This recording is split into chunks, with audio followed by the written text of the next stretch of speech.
Bom dia, nono ano. Vamos à correção das nossas atividades que foram passadas na aula passada, né? Nós falamos da Era Vargas, estendemos bastante o assunto, ficou uma aula grande, né? Cansativa, mas nós terminamos a Era Vargas. E aí eu passei para vocês apenas o capítulo 6, tá? Então vamos corrigir apenas o capítulo 6 dos exercícios, tá certo? Eu passei para vocês. A imagem está horrível, né? Mas vamos lá. Página 53, então, do capítulo 6. Esse panfleto foi publicado em 1932, no contexto da luta dos paulistas contra as tropas do governo federal. Nele, vê-se tanto o Brasil quanto São Paulo, seguindo a via do progresso. Bem, 1. Como São Paulo foi representado na imagem e o Brasil? Explique. Então, aí a gente vê aí na imagem, né? O estado de São Paulo é representado como um automóvel moderno, na época, né? A cor preta, que segue atrás de um carro de boi, em cuja roda se lê Brasil, representando um país arcaico, ainda agrário.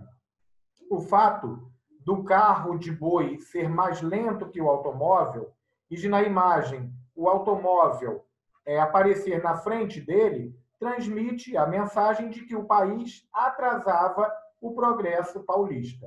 Tá certo? Então, é uma charge, né? Paulistas, até quando continuaremos assim? Rompamos essa corrente, marchemos para a separação. Né? Os paulistas queriam separar-se do Brasil. Tá? 2. Qual solução é apontada no panfleto para os impasses entre São Paulo e o governo federal?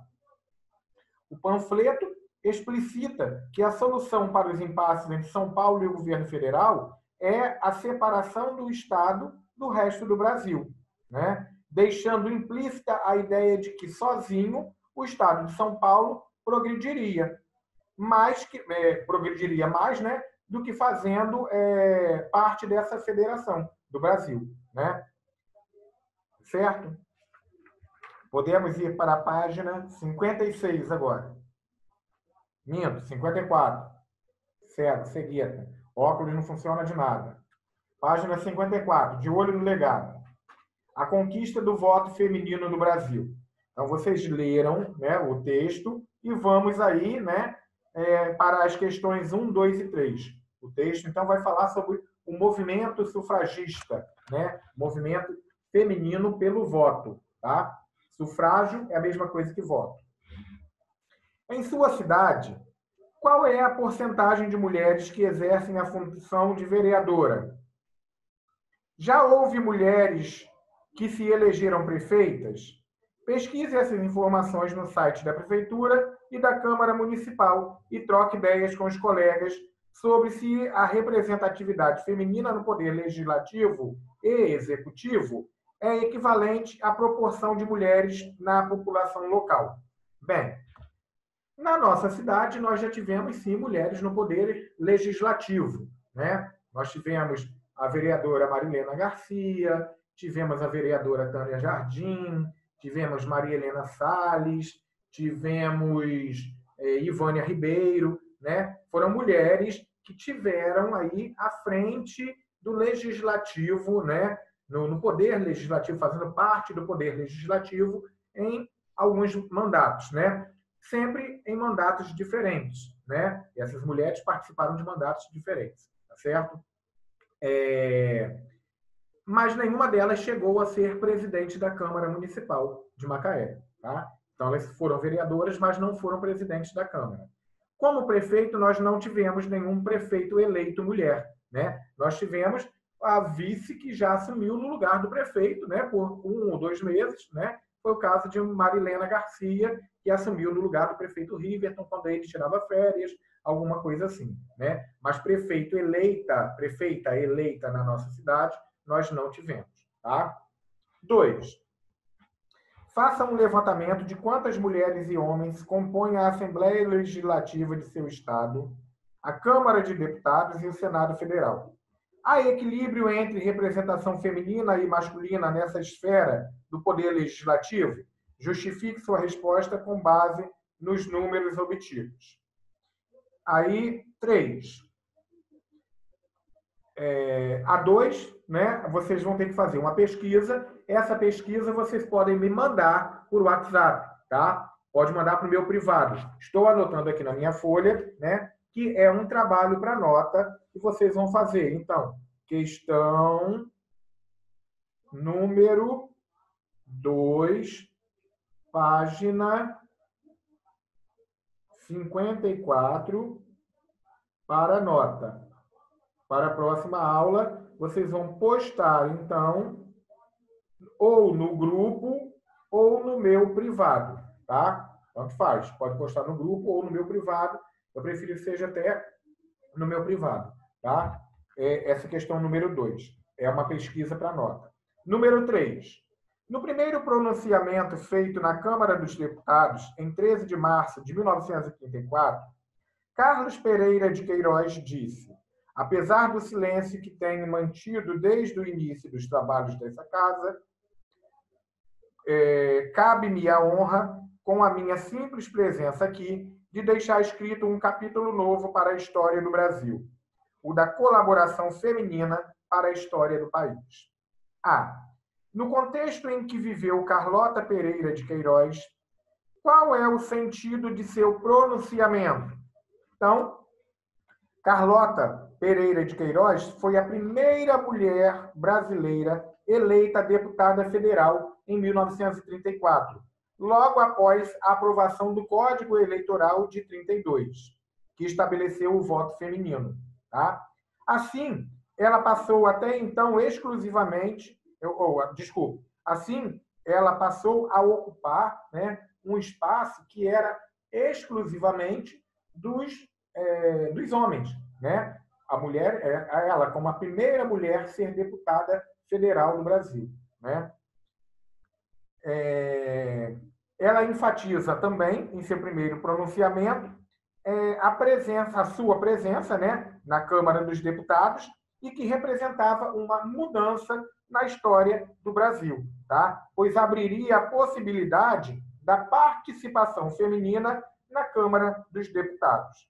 Beleza? Letra B. Cria um pronunciamento que valorize a igualdade de acesso de mulheres aos cargos políticos e a participação feminina nas esferas de poder e nos tempos atuais. Compartilhe com a turma e com a comunidade escolar por meio de cartaz, carta aberta ou vídeo. Então, esse exercício letra B também vocês vão postar para mim, tá? Então, questão número 2, página 54, para nota, né? Questão número 2, vocês vão fazer o trabalho, postar no grupo. E a questão número 3, letra B, também vocês vão postar, tá? Da mesma página, tá certo? Então, esses dois exercícios vocês vão postar para a nota, que eu vou dar nota. Página 55. Considerando o contexto socioeconômico do Brasil à época, qual a importância de a Constituição de 1934 estabelecer leis que regulamentavam o trabalho? Então, as leis trabalhistas da Constituição de 34 possibilitaram melhores condições de trabalho e representaram a conquista de direitos reivindicados pela classe trabalhadora, né? Vale lembrar que aumentava no país o número de operários que compunham uma nova força social com interesses próprios, em parte contemplados pelas leis trabalhistas da Constituição de 1934. Tá? Página 57.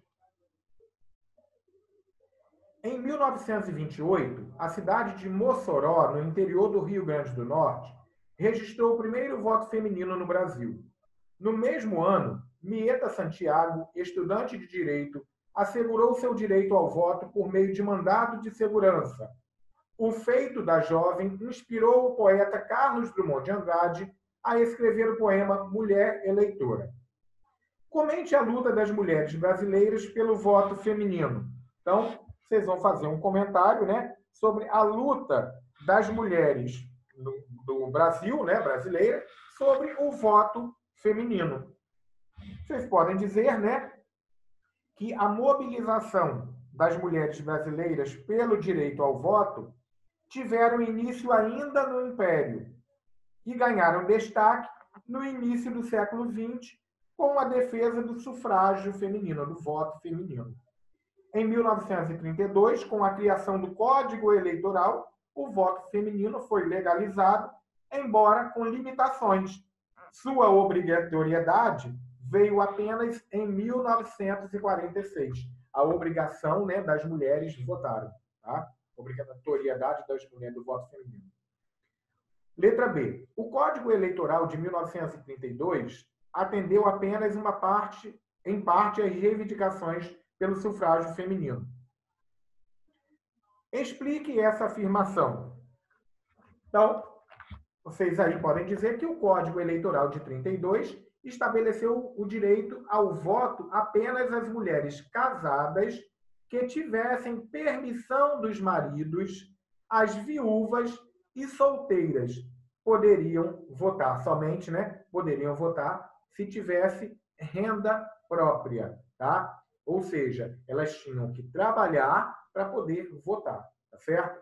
Então, ó, as mulheres casadas que tivessem permissão dos maridos, as viúvas e solteiras só poderiam votar se tivesse renda própria, tá? Letra C. Em sua opinião, qual a importância das mulheres terem representatividade nos poderes executivo, legislativo e judiciário? É uma resposta pessoal, mas vocês podem, né, valorizar a representatividade feminina nos poderes executivo, legislativo e judiciário, tá? E reconhecer a necessidade de haver igualdade de direitos, né, entre os gêneros na representatividade das esferas de poder público, como mecanismo de exercício da cidadania plena, tá certo? Número 2. Em 1932, São Paulo desafiou Vargas e deflagrou um movimento revolucionário que pretendia derrubar o novo governo. Leia o texto sobre o assunto. A Revolução de 32 uniu diferentes setores sociais, da cafeicultura à classe média, passando pelos industriais. A luta pela constitucionalização do país, os temas de autonomia, da superioridade de São Paulo, essa locomotiva que carregava 20 vagões vazios, eletrizavam a população. O rádio utilizado pela primeira vez em larga escala no país, a imprensa, os oradores inflamados contribuíam para avolumar o ódio contra Getúlio. O execrável GG, ditador que pisoteava São Paulo com as botas militares e traía os ideais democráticos. Explique a oposição das elites paulistas em relação a Vargas nesse contexto, que o texto traz aí. Então, a gente vai ver que, com a Revolução de 30 e a subida de Vargas ao poder, as elites de São Paulo perderam o poder político que desfrutaram até então. Buscando recuperar a antiga liderança política, deflagraram a Revolução de 1932, sob a bandeira da imediata constitucionalização do país. Contudo, o movimento foi derrotado pelo governo federal. Letra B. Atualmente, a internet tem papel relevante na circulação da propaganda favorável ou contrária a figuras do cenário político. Na época de Vargas, a rede mundial de computadores não existia, mas a propaganda antigetulista, motivada pela Revolução de 32, foi grande. De acordo com o texto acima, como ela ocorreu? Então, como ocorreu, né, a propaganda? Ela ocorreu pelo rádio, veículo de comunicação de massa, que depositava, apontava, né, que despontava na época, tá? Também pela imprensa e por discurso de opositores a Vargas, tá? Letra C. Embora diferentes setores sociais tenham se unido contra Vargas na Revolução de 32, o operariado paulista não aderiu ao movimento. Que razão poderia justificar isso? Por que o operariado, né, não aderiu? A classe operária tinha a expectativa de que, com o novo governo, né, instalado depois da Revolução de 30, atendesse às suas reivindicações. Durante o período em que as elites paulistas controlaram o governo, as questões que afetavam esses trabalhadores não eram prioridades nas ações governamentais. Muitas vezes, o governo colocava-se contra os operários. A exemplo, né, nós temos as várias greves que se instalaram no Brasil durante esses governos paulistas.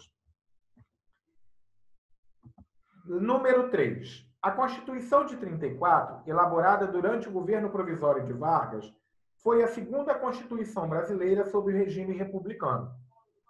Ela introduziu o voto obrigatório e secreto, além de estabelecer uma série de direitos trabalhistas. Em que medida a adoção do voto secreto se opunha à prática do coronelismo? Então, a gente viu aí, né, a primeira Constituição, né, feita foi a Constituição de 1891, né, após a proclamação da República no Brasil. Agora nós estamos na segunda Constituição republicana, a Constituição de 1934, né? E a Revolução trazia aí o voto secreto, né, que se opunha ao voto aberto da época do coronelismo, né?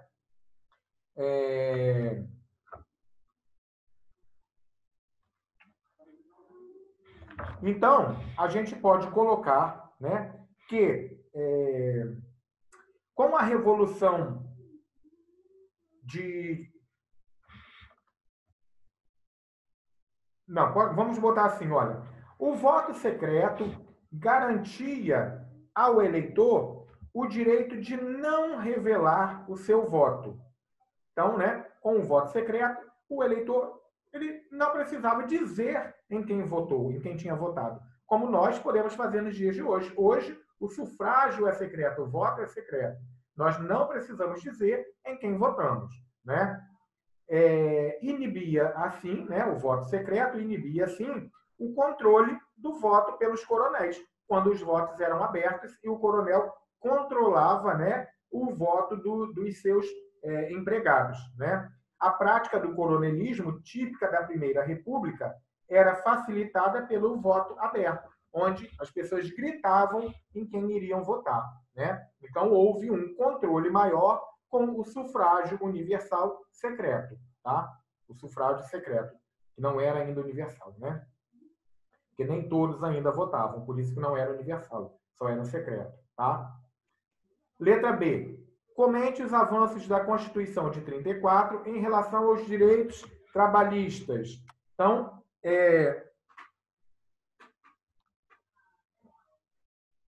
em relação aí aos direitos trabalhistas, a Constituição de 34 legitimou esses direitos, né?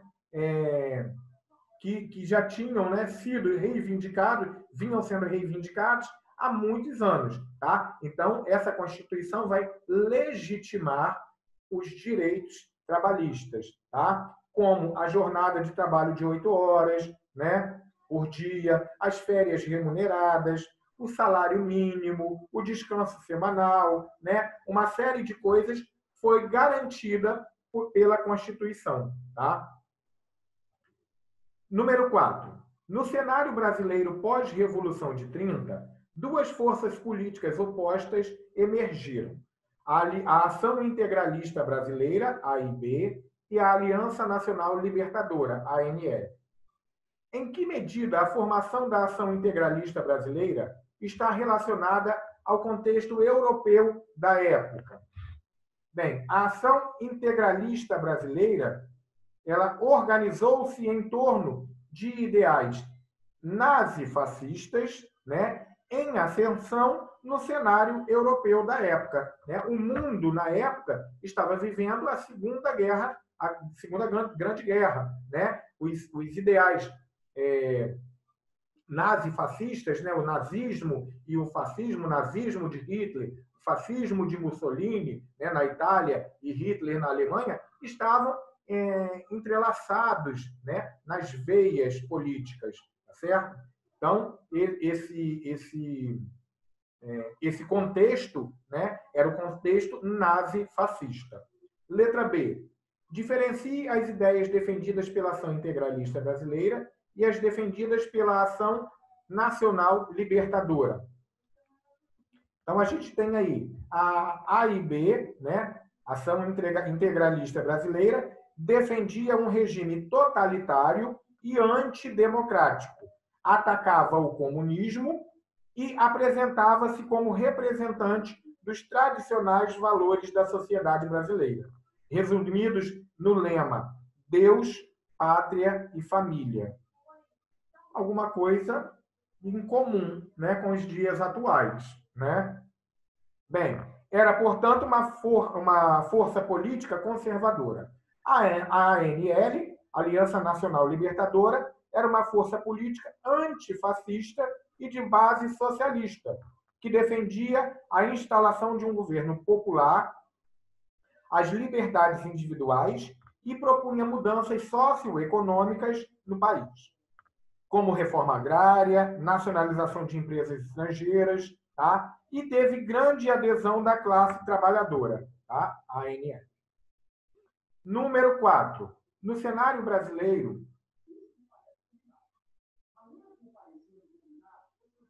a 4 já foi, né, gente? A 4 eu falei agora. Isso. A 4C, né? Porque a Aliança Nacional Libertadora organizou a Intentona Comunista, a letra C agora, em 1935, né? Ela temia o crescimento da Aliança Nacional Libertadora e aí Vargas decretou sua ilegalidade, né? Então, a